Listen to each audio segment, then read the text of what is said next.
The ideas behind Excel security. Before we close out this chapter on basic concepts, let's spend a few moments looking at security within Excel. Just like with some of our word processing documents, Excel worksheets may contain highly sensitive data that you wouldn't want others to easily open and read. For example, you may not want anyone else to be open a file at all, or you may want to prevent them from being able to do more than open it in read-only format, which means they can read but they can't touch it. No edits or changes will be allowed.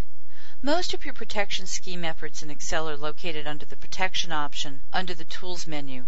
So you open the Tools menu and select Protection. You'll notice your options there are Protect Sheet, Allow Users to Edit Ranges, Protect Workbook, Protect and Share Workbook. And we'll be talking about this more as we go along in future chapters, especially in the collaboration chapter. When you want to protect your worksheet, you would select Protect Sheet from this menu. You can password protect a workbook so that only users with the right password can open a file or open it and make changes. So for example, here you type in a password and here you click to check what you're going to allow your users to do, which might not be much. You may also hide individual cells or whole columns and rows. For example, some people always choose to hide their formulas, or they may choose to hide actual salary information. Let's say that we wanted to hide a particular cell's data.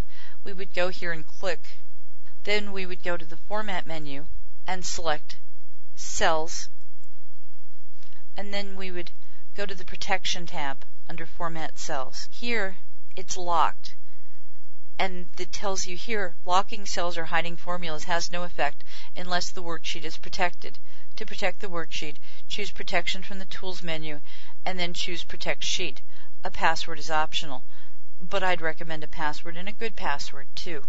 One other thing, understand that there's a difference between protecting your work and good overall file security. While Excel offers you protection techniques, your data still is only as safe as your system itself. Those with advanced knowledge combined with possible malicious intent can still get access to your files and potentially read, copy, or damage them if you don't operate with good overall security in your Windows system. For example, if you're part of a network, make certain that your network is set up to be as secure as possible to keep intruders out. If you've got a separate PC that's not part of a network, you still need to be using, especially when you're on the internet, something called a firewall, which will try to protect your data. There are ways that someone could get in and access your computer unless you're observing overall good system or network security. So I'd advise you to check out that on your own to make certain that your Excel data is as safe as possible.